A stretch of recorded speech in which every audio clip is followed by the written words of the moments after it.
प्रेम से बोलिए विघ्नहर्ता भगवान गणेश की जय। सकटा माता की जय। आज सकट चौथ के दिन सुनिए सकट चौथ व्रत की कुछ प्रमुख कथाएं। एक शहर में देवरानी जेठानी रहती थी।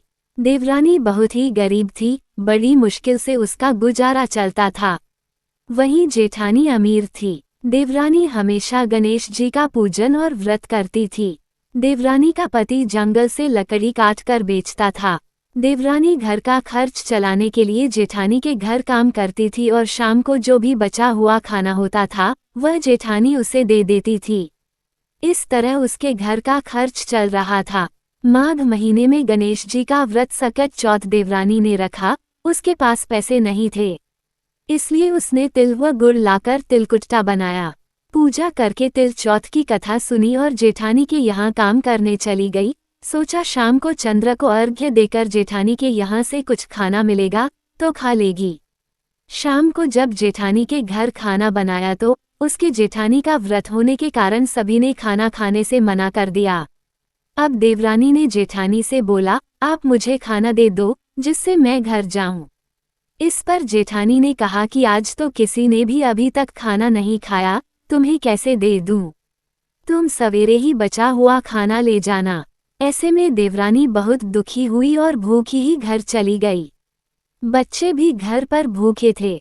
देवरानी का पति, बच्चे सब आस लगाए बैठे थे कि आज तो त्योहार है इसलिए कुछ पकवान आदि खाने को मिलेगा। लेकिन जब बच्चों को पता चला कि आज तो रोटी भी नहीं मिलेगी तो बच्चे रोने लगे। उसका पति भी बहुत क्रोधित हो गया और कहने लगा कि दिन भर काम करने के बाद भी वह 2 रोटियां नहीं ला सकती। देवरानी बेचारी गणेश जी को याद करती हुई रोते रोते पानी पीकर सो गई। उस दिन सकट माता बुढ़िया का रूप धारण करके देवरानी के सपने में आईं। सपने में उन्होंने देवरानी से पूछा कि सो रही है या जाग रही है। वह बोली, कुछ सो रहे हैं, कुछ जाग रहे हैं। बुढ़िया माई ने कहा, भूख लगी है, खाने के लिए कुछ दे। इस पर देवरानी ने कहा कि क्या दूं, मेरे घर में तो अन्न का एक दाना भी नहीं है। जेठानी बचा हुआ खाना देती थी, आज वो भी नहीं मिला। पूजा का बचा हुआ तिलकुटा छीके में पड़ा है, वही खा लो।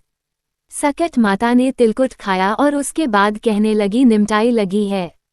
इस पर देवरानी ने कहा, बुढ़िया माई बाहर कहाँ जाओगी, कोई जानवर काट लेगा। ये खाली झोपड़ी है, आप कहीं भी जा सकती हो, जहाँ इच्छा हो वहाँ निमट लो।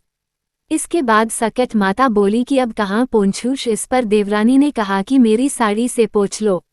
देवरानी जब सुबह उठी तो ये देखकर हैरान रह गई कि पूरा घर हीरों और मोतियों से जगमगा उठा था।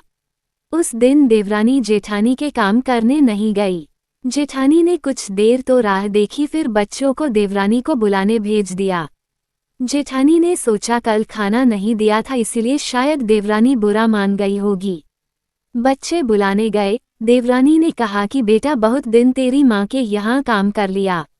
बच्चों ने घर जाकर माँ से कहा कि चाची का पूरा घर हीरों और मोतियों से जगमगा उठा है। जेठानी दौड़कर देवरानी के पास आई और पूछा कि यह सब कैसे हो गया। देवरानी ने उसके साथ जो हुआ वो सब कह डाला। उसने भी वैसा ही करने की सोची। उसने भी सकट चौथ के दिन तिलकुटा बनाया। रात को सकट माता उसके भी सपने में आई और बोली, भूख लगी है, मैं क्या खाऊं? जेठानी ने कहा कि आपके लिए छीके में रखा है, फल और मेवे भी रखे हैं, जो चाहे खा लो। उसके बाद कहने लगी, निमटाई लगी है। जेठानी बोली, मेरे इस महल में कहीं भी निपट लो। फिर उन्होंने बोला कि अब पोंछूं कहाँ? जेठानी बोली, कहीं भी पोंछ लो। सुबह जब जेठानी उठी तो घर में बदबू, गंदगी के अलावा कुछ नहीं थी।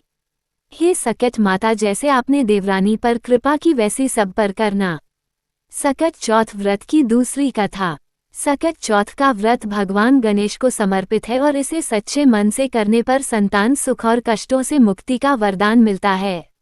व्रत के साथ सकट चौथ की कथा सुनना अत्यंत आवश्यक माना जाता है। कथा के अनुसार एक बार भगवान शिव ने कार्तिकेय और गणेश जी से पूछा कि कौन देवताओं के कष्ट दूर कर सकता है। इस पर दोनों ने स्वयं को इस कार्य के लिए योग्य बताया।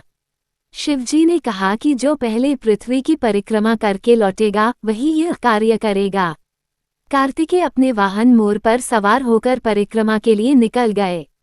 इस दौरान गणेश जी ने विचार किया कि उनका वाहन चूहा है, जो पूरे पृथ्वी की परिक्रमा करने में अधिक समय लेगा। तब उन्होंने एक उपाय सोचा और अपने माता पिता शिव और पार्वती की 7 बार परिक्रमा करके वापस बैठ गए। जब कार्तिकेय लौटे तो उन्होंने स्वयं को विजयी बताया। भगवान शिव ने गणेश जी से पूछा कि उन्होंने पृथ्वी की परिक्रमा क्यों नहीं की। गणेश जी ने उत्तर दिया कि माता पिता के चरणों में ही समस्त लोक विद्यमान हैं। उनके उत्तर से शिवजी प्रसन्न हुए और उन्हें देवताओं के कष्टों का निवारण करने का आशीर्वाद दिया।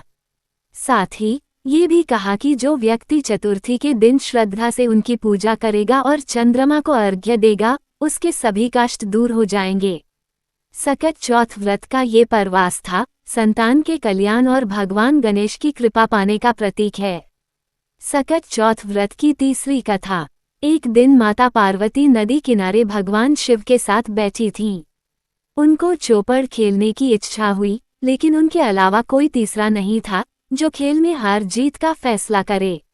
ऐसे में माता पार्वती और शिव जी ने एक मिट्टी की मूर्ति में जान फूंक दी और उसे निर्णायक की भूमिका दी। खेल में माता पार्वती लगातार 3 से 4 बार विजयी हुई, लेकिन एक बार बालक ने गलती से माता पार्वती को हारा हुआ और भगवान शिव को विजयी घोषित कर दिया। इस पर पार्वती जी उससे क्रोधित हो गईं। क्रोधित पार्वती जी ने उसे बालक को लंगड़ा बना दिया। उसने माता से माफी मांगी, लेकिन उन्होंने कहा कि श्राप अब वापस नहीं लिया जा सकता, पर एक उपाय है। संकष्टी के दिन यहाँ पर कुछ कन्याएं पूजन के लिए आती हैं, उनसे व्रत और पूजा की विधि पूछना। तुम भी वैसे ही व्रत और पूजा करना। माता पार्वती के कहे अनुसार उसने वैसा ही किया। उसकी पूजा से प्रसन्न होकर भगवान गणेश उसके संकटों को दूर कर देते हैं। सकट चौथ व्रत की चौथी कथा। राजा हरिश्चंद्र के राज्य में एक कुम्हार था।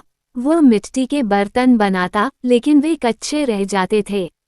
एक पुजारी की सलाह पर उसने इस समस्या को दूर करने के लिए एक छोटे बालक को मिट्टी के बर्तनों के साथ आंवा में डाल दिया।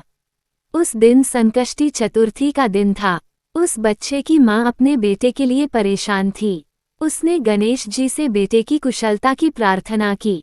दूसरे दिन जब कुम्हार ने सुबह उठकर देखा तो आंवा में उसके बर्तन तो पक गए थे, लेकिन बच्चों का बाल बांका भी नहीं हुआ था। वो डर गया और राजा के दरबार में जाकर सारी घटना बताई। इसके बाद राजा ने उस बच्चे और उसकी मां को बुलवाया तो मां ने सभी तरह के विघ्न को दूर करने वाले संकष्टी चतुर्थी का वर्णन किया। इस घटना के बाद से महिलाएं संतान और परिवार के सौभाग्य के लिए सकट चौथ का व्रत करने लगीं। हे सकट माता, जैसे आपने इस बच्चे की मां पर अपनी कृपा की, वैसे ही सब पर करना। इस कथा को कहते, सुनते और हुंकारा भरते सब पर करना। सभी के परिवार जनों पर करना। हम सभी पर करना। ये थी सकट चौथ व्रत की कथा। आशा करती हूँ वीडियो देखकर आपको जरूरी ही कुछ जानने और सीखने को मिला होगा। रोजाना ऐसे ही कम से कम 3 वीडियो देखने के लिए चैनल को जरूर सब्सक्राइब करना और वीडियो पसंद आया हो तो इसको लाइक करें और शेयर करें, क्योंकि वीडियो बनाने में बहुत मेहनत लगती है और आपके एक लाइक से बहुत मोटिवेशन मिलता है।